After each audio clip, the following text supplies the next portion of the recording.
I swear, if that smug bastard had said one more word, I would have rearranged his teeth into piano keys.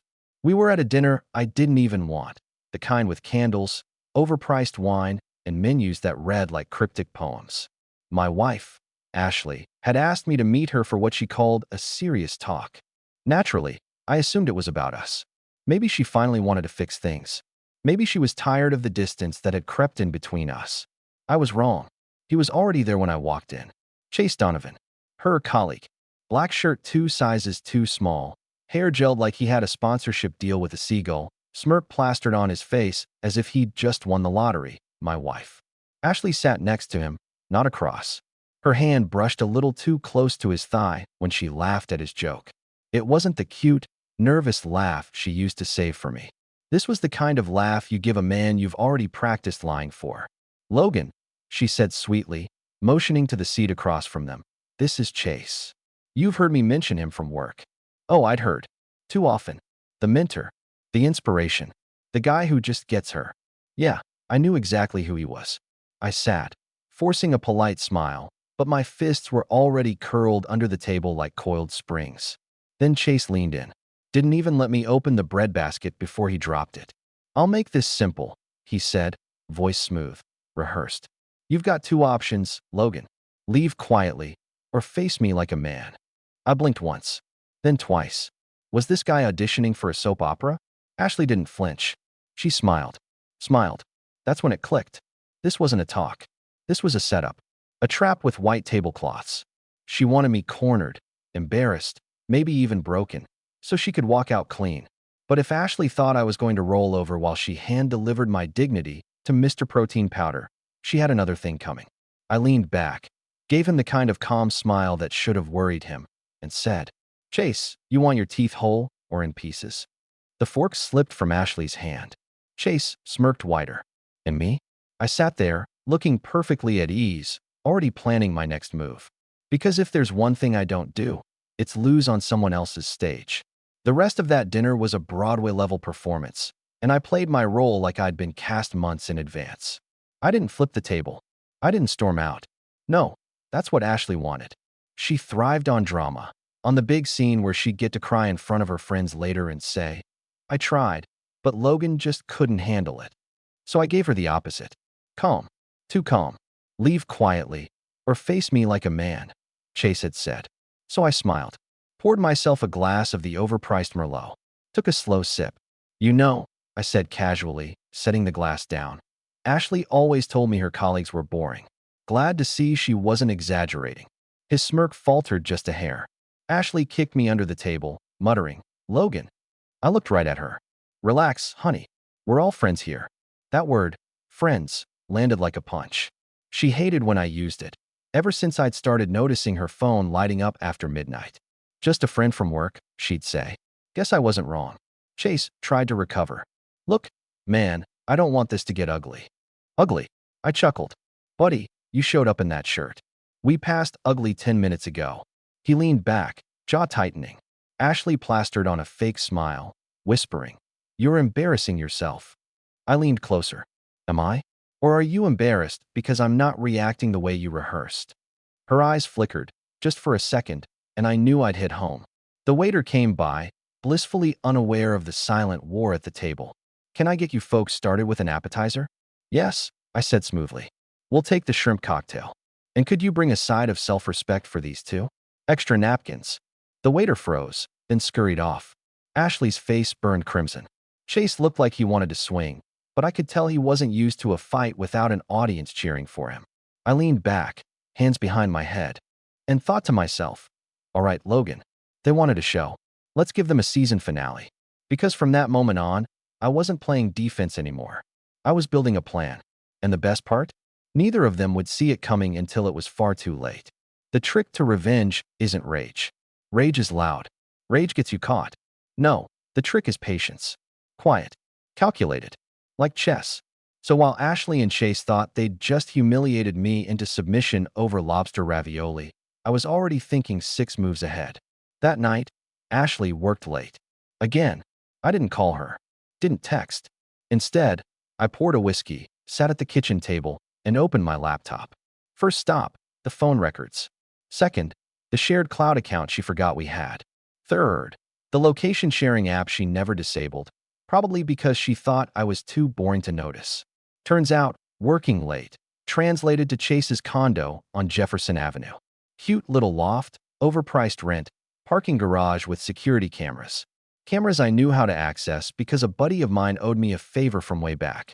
I didn't need the footage yet, just the knowledge it existed. Information is power, and I was already stockpiling it like canned goods before a hurricane. The next day, she floated into the house like nothing was wrong. Perfume a little too strong, lipstick a shade I'd never seen before. She set her purse down and gave me a breezy, "Long day. You eat already?" I smiled. "Waited for you." Her eyes flicked down to the takeout containers on the counter. Sushi, her favorite. She hesitated, just for a second. "Oh, that's sweet." We ate in silence. She scrolled her phone under the table, her lips twitching with half-hidden smiles. Probably texting Chase. Probably telling him I was too busy folding laundry to notice. I noticed. I always notice. Halfway through dinner, I set my chopsticks down and said, "You know, Ash, I was thinking we should take a trip. Just us. No work, no phones." Her face froze. Just long enough. Then she pasted on that fake smile. "Oh, maybe. Work's crazy right now." I nodded slowly, sipping my drink. "Right. Work." Inside, I laughed. Because the more excuses she gave me, the more rope she handed me to hang her lies with. And oh, I planned on using every inch of it. There's a saying I've always liked. Never interrupt your enemy while they're making a mistake. Ashley was making plenty of them. The only difference was, this time, I wasn't going to sweep them under the rug for the sake of peace. I'd been the peacemaker for years, the one who compromised, who forgave, who told myself she was just stressed. But peace doesn't work with a woman like Ashley. No, with her, peace just made me invisible. So I decided to give her what she loved most, the illusion that she was winning. The first trap was simple and quiet. I called it the calendar trick. See, Ashley had her phone practically welded to her hand. But she was also careless. She'd leave her laptop unlocked sometimes when she hopped in the shower. That's how I noticed she still synced her calendar with our shared account. She probably thought I never checked it. Wrong. So one morning, while she was getting ready, I added a fake meeting on my own schedule for that Thursday. Client dinner, 7:30 p.m. Nice, vague, believable. I even added the location of a steakhouse I knew she hated, so there'd be no chance she'd suggest joining me. By Tuesday, she was already planning something for Thursday night. How do I know? Because I saw her add team drinks to her own calendar. Cute. She even color-coded it. That Thursday, I left the house in a suit, kissed her on the cheek like everything was fine, and drove 2 blocks away before circling back. Parked in the shadows across from Chase's condo, I cracked open a protein bar and waited. Sure enough, at 7:41 sharp, her little white sedan pulled into his garage. She thought she was clever, doubling back through side streets instead of taking her usual route. But I'd been one step ahead since Tuesday morning. I didn't barge in. Didn't want to. Evidence is a better weapon than emotion. So I just snapped a few photos. Her car pulling in, her silhouette slipping out of the driver's seat, the way she glanced over her shoulder like she was starring in her own spy thriller. I could have laughed if it didn't sting so much. She thought she was living some secret, thrilling romance. To me, it looked like 2 amateurs trying to hide a bonfire behind a curtain. When I got home that night, she was already back.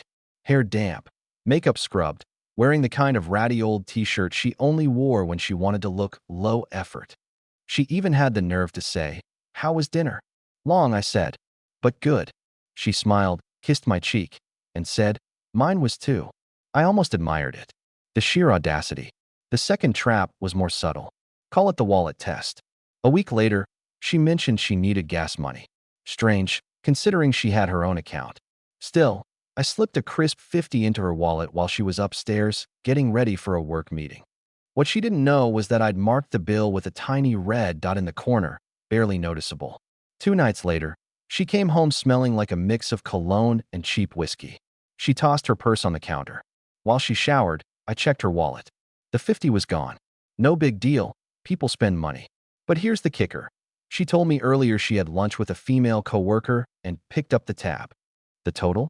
$28. So where'd the rest go? I didn't ask. Didn't accuse. I just smiled the next morning and said, "You know, you've been glowing lately. New skincare." She actually blushed. Blushed. Like a schoolgirl who thought she was getting away with passing notes in class. The third trap wasn't even a trap, just observation. I called it letting silence do the work. One evening, we were sitting in the living room. She was on her phone, pretending to scroll Instagram. I leaned back and said casually, "Funny thing. Ran into Jenna from your office today." Her head shot up like a deer hearing a twig snap. "You ran into Jenna?" "Yeah," I said, keeping my face neutral. "She said she hasn't seen you around the office much lately." Silence. Just a beat too long. Then she laughed. "Hi, fake, brittle." "Oh, well, I've been in and out a lot lately. You know how it is." I smiled, nodded, and turned back to the TV. She stared at me for a long time, waiting for me to press. I didn't. And that's what rattled her most. Because Ashley thrived on confrontation. She wanted me angry, wanted me storming around, demanding explanations, giving her a stage to play the misunderstood victim. But when I stayed calm, collected, and even a little amused, that scared her. By now, I had enough evidence to burn the whole house of cards down. Photos, timelines, little inconsistencies that painted a picture she couldn't deny. But revenge, real revenge, isn't about proof. It's about timing. So I kept waiting, watching, letting her dig her own grave. One night, she leaned across the couch and said, "You've been so different lately. Almost like you don't care." I met her eyes and smiled. "Maybe I finally don't." She laughed, trying to make it a joke, but her eyes searched mine like she was trying to read the fine print. She didn't find anything. Because here's the truth. I'd stopped being her husband weeks ago. Now I was her shadow, her mirror, and soon, I'd be her reckoning. The final part of the setup came one Saturday morning. She mentioned, ever so casually, that she and the girls were planning a spa day next weekend. The old me would have nodded, handed her some spending money, and stayed home watching football. This version of me just smiled and said, "Sounds great. Hope you have fun. Want me to drop you off?" Her eyes widened. She stammered, "Oh no, it's fine. We're carpooling." That's when I knew. That weekend would be it. The moment I'd been waiting for. I poured her another cup of coffee, slid it across the table, and said, "Well, you deserve it. After all, you work so hard." She smiled, relieved. She had no idea she'd just circled the date of her own undoing. And me? I was ready. Because if Ashley thought I was going to be her fool, she was about to learn what happens when the fool finally picks up the deck of cards. If Ashley were a poker player, she'd have been out in the first round. She thought she was slick, tossing the word spa day into conversation like a casual garnish. But her eyes betrayed her. That little flicker when she tested the lie, waiting to see if I'd bite. I bit, all right. Just not the way she expected. The following Saturday, she dressed in yoga pants and a hoodie, hair in a messy bun. The whole girls' day casual act. She even carried a tote bag filled with magazines and a rolled-up towel, like she'd just come from a Pinterest board on spa essentials. I offered to drive her. She refused. Of course she did. "Oh, no need," she chirped. "Kara's picking me up." Cute. Kara, the co-worker who'd moved to Denver 6 months ago. I kept my expression neutral. "All right, have fun," I said, kissing her forehead like the loving husband she thought I was still playing. When the door shut behind her, I waited exactly 4 minutes before I left myself. Not in my truck, too recognizable. I'd borrowed my buddy Eric's silver sedan. Ashley wouldn't have noticed if I'd followed her on a unicycle. But still, better safe than sorry. She didn't head toward the spa district. She went the other direction, out past the strip mall and into Chase's neighborhood. I hung back, 2 cars behind, watching her pull into his building's underground garage. She didn't look over her shoulder this time. Confidence or carelessness. Either way, it worked for me. Now, here's the thing about Chase's building. It had a cafe across the street with a perfect view of the entrance. I knew because I'd already scoped it out. I parked, walked into the cafe, ordered a black coffee, and settled by the window like I had all the time in the world. 20 minutes later, I had exactly what I needed. Ashley came back out, arm linked with Chase's, both of them laughing like teenagers ditching class. He leaned down, kissed the top of her head. She swatted at him playfully, the way she used to swat at me before she stopped noticing I existed. I didn't take photos. Not this time. I didn't need them. What I needed was the timing. Because while Ashley thought she was slipping away unnoticed, she had no idea I'd already planned her encore. That evening, when she got home, she smelled faintly of cologne that wasn't mine. She tossed her tote bag on the couch and sighed dramatically, as if she'd just come back from a grueling massage marathon. How was the spa? I asked casually. Oh, amazing, she said, already scrolling her phone. We did facials, mani-pedis, the works. I feel so relaxed. Good, I said, setting my drink down. Because you'll need that energy tomorrow. She blinked. For what? For the surprise dinner. Her eyes narrowed. What dinner?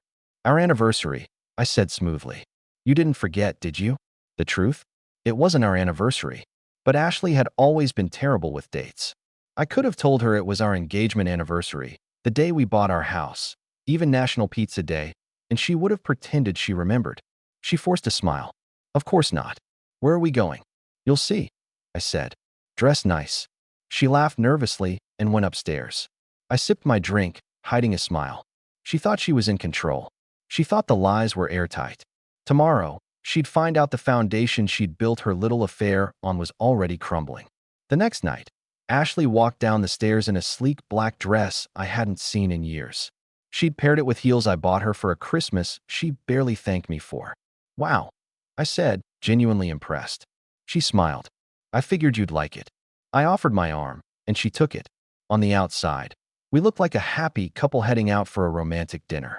On the inside, I was already miles ahead, watching the next domino fall. We pulled up to a restaurant she didn't recognize. A nice place, upscale but not flashy. The kind of spot where the staff remember your name if you tip well. The hostess led us to a private room in the back. Ashley looked confused but smiled politely. Then the smile froze.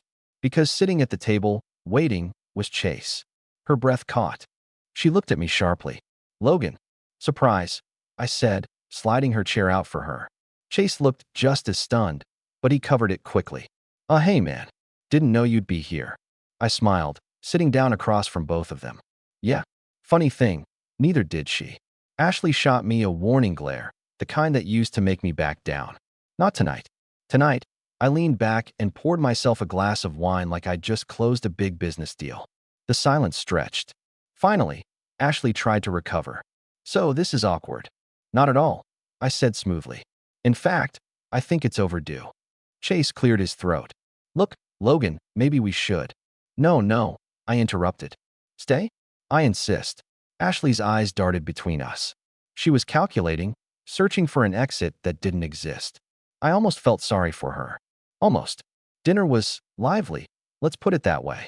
I asked Chase about work, about how long he'd been in the industry, about how he liked mentoring younger employees. He squirmed, answered politely, avoided Ashley's eyes. She barely touched her food. Finally, halfway through the main course, I set down my fork and said, You know, Ash, I've been thinking a lot lately. About trust. About honesty. She stiffened. Logan. No, let me finish, I said calmly. See, I used to believe marriage was built on love. On faith. On knowing that no matter how hard things got, you had someone in your corner. Chase shifted uncomfortably. Ashley looked like she wanted to disappear under the table. And then, I continued, I realized something. Sometimes, the person you trust most is the one building the gallows. Silence. Heavy. Crushing. Ashley opened her mouth, closed it, opened it again. Logan, I smiled. Relax. I'm not here to make a scene. I'm here to tell you both something. Chase leaned forward. What's that? I looked Ashley dead in the eye. I know. I've always known. Her face went pale. Chase froze. Then I stood, smoothed my jacket, and said, Enjoy your dinner. It's on me. Consider it a farewell gift. And with that, I walked out. Calm. Collected. Because the real revenge wasn't dinner. Dinner was just the trailer. The feature presentation was still to come. Ashley thought she'd been playing me. She had no idea the game hadn't even started yet. When I left that dinner, I didn't slam the door or throw a fit. That's what Ashley expected. A spectacle she could twist later into. Logan just lost it. He was always so unstable. But I gave her nothing. Just the soft click of a door behind me and the quiet hum of a man who'd already moved 3 moves ahead. You see, revenge isn't about rage. It's about control. The more silent I was, the more she filled the silence with her own fear. I drove home with the windows down, the night air cool against my face. For the first time in months, maybe years, I felt calm. Ashley thought she'd cornered me. She had no idea I'd just turned the board upside down. The next morning, she came into the kitchen wearing the same black dress from last night. Makeup smudged, but still trying to pass it off like she'd just fallen asleep watching TV. She cleared her throat. About last night. I didn't look up from my coffee. Yeah. She hesitated. That was unnecessary. You didn't have to do that. Do what? I asked, sipping calmly. Her lips pressed thin. Bring him there. Make it a scene. Funny, I said, setting down the mug. Didn't feel like a scene to me. Just dinner. She blinked, thrown off. She was expecting an argument. A fight. A chance to play victim. Instead, I gave her indifference, the one thing she couldn't control. I don't want to fight about this, she said, her voice softening.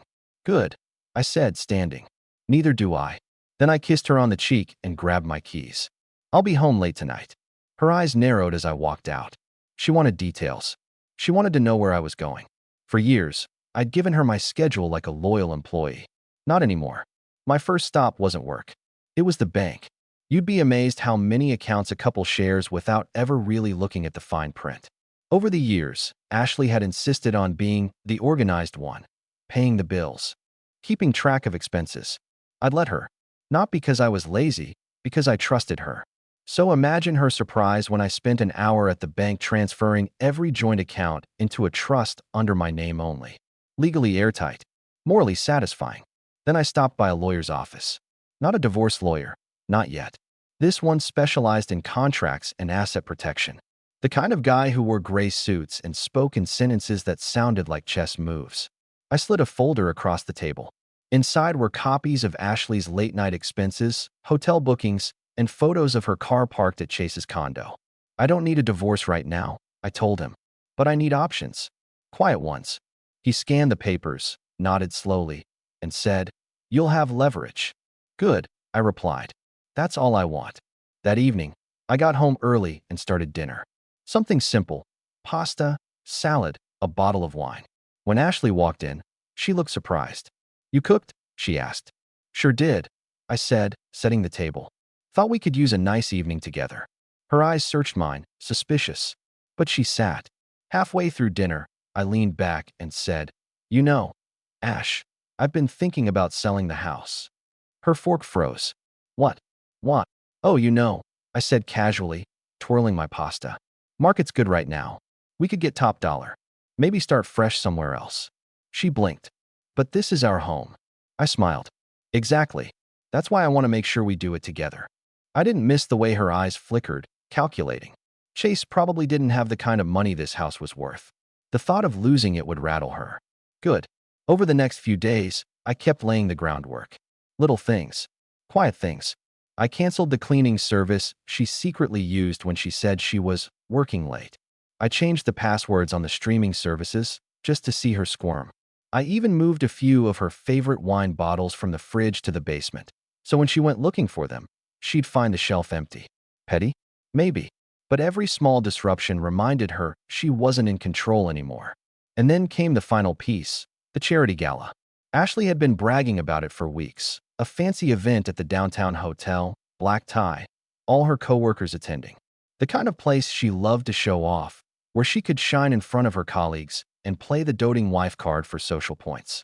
When she mentioned it again, I smiled and said, Sounds fun. Let's go together. She hesitated, just for a fraction of a second, then forced a smile. Of course. Perfect. The night of the gala, Ashley looked stunning. Red dress, diamond earrings I'd bought her years ago. She wanted the room to look at her, and they did. But they also looked at me, standing tall beside her, calm and collected. Midway through the evening, while she laughed a little too loudly at Chase's jokes across the table, I slipped away. Not outside. Not far. Just enough to make a call. Eric, I said when he picked up. It's time. He chuckled. You sure? Absolutely. By the time I returned to the table, Ashley looked nervous. She kept glancing at her phone, which buzzed once, twice, 3 times. She excused herself to the restroom, probably to check the messages. When she came back, her face was pale. I smiled across the table. Everything all right? She forced a laugh. Yeah, just work stuff. On a Saturday night. I raised an eyebrow. You really are dedicated. She didn't respond. just pushed her food around the plate. Because she'd just learned something she hadn't expected. Her spa day, the photos Eric had taken of her and Chase walking arm in arm had just been sent. Not to me, not to Chase, but to half her office, courtesy of an anonymous email. She didn't know I knew. Not yet. But she would. Because this was only the beginning. As we drove home, she stared out the window, silent. I kept one hand on the wheel, one on the radio, humming along to a song she hated. "You're quiet," I said lightly. She glanced at me, her face tight. "Just tired." I smiled. "Of course you are." Inside, I was already planning part two. Because humiliating her in front of strangers was one thing. But the real revenge? That was going to be personal. And Ashley wasn't going to see it coming until the curtain fell. By Monday morning, the photos had done their work. Ashley came downstairs in the same silk blouse she always wore on presentation days. Except this time, her hands shook as she buttered her toast. Her phone buzzed every 30 seconds, and she kept flipping it face down on the counter like that would make it stop. "You all right?" I asked, sipping my coffee. She forced a smile. "Fine. Just busy."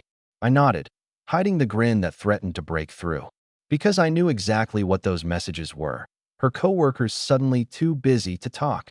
Her manager suddenly rescheduling meetings, the office grapevine working overtime. She didn't know how. She didn't know who. And that was the beauty of it. That night, when she crawled into bed, she whispered, "Logan, do you ever feel like people don't see you the way they used to?" I rolled over, keeping my face neutral. All the time. She didn't sleep. I know, because I watched her eyes glowing faintly in the dark, wide open. 2 nights later, she cracked.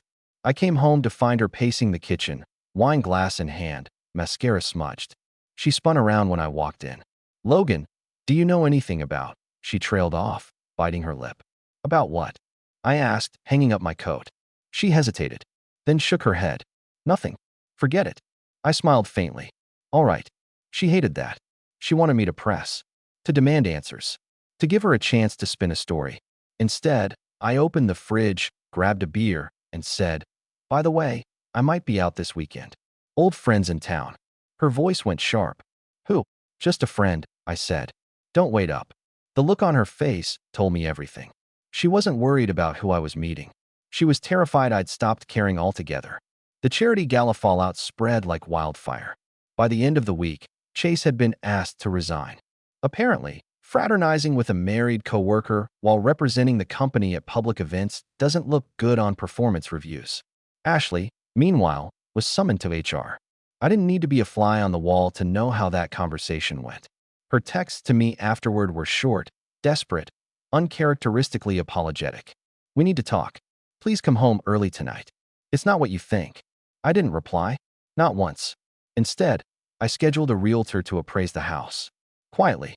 When she came home and saw the business card on the counter, she froze. "What's this?" she demanded. "Oh," I said casually. "Just getting some numbers. No harm in knowing what the place is worth." Her voice wavered. "You wouldn't sell our house." I smiled. "Why not? Fresh start, remember?" She didn't have an answer. The day she finally broke came on a Sunday morning. She walked into the living room, pale, eyes rimmed red. She sat across from me, hands twisting in her lap. "Logan," she whispered, "I made a mistake. I know that now. But we can fix this. We can go to counseling. We can." I raised a hand. Calm. Gentle. "Ashley, stop." Her mouth snapped shut. I leaned forward. "You had your chance. You chose him. You humiliated me. And you thought I'd never find out." Tears filled her eyes. "I love you."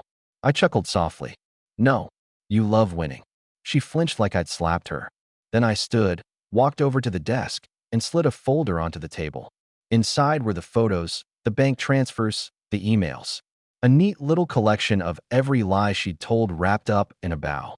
"This," I said, "is why I'll be keeping the house. Why you'll be walking away with nothing but the clothes you came in with." She stared at the folder, speechless. "And before you think about fighting it," I added, "ask yourself how many of your friends, coworkers, or family would believe you after last week." The silence was delicious. "Finally," she whispered, "you planned this." I smiled. "From the very first dinner." And then I walked upstairs, leaving her sitting alone with the wreckage of the life she thought she controlled. I didn't shout, didn't slam a door, didn't need to. Because the cruelest revenge isn't taking everything from someone. It's letting them watch you walk away with everything they thought they'd already won. And that's exactly what I did.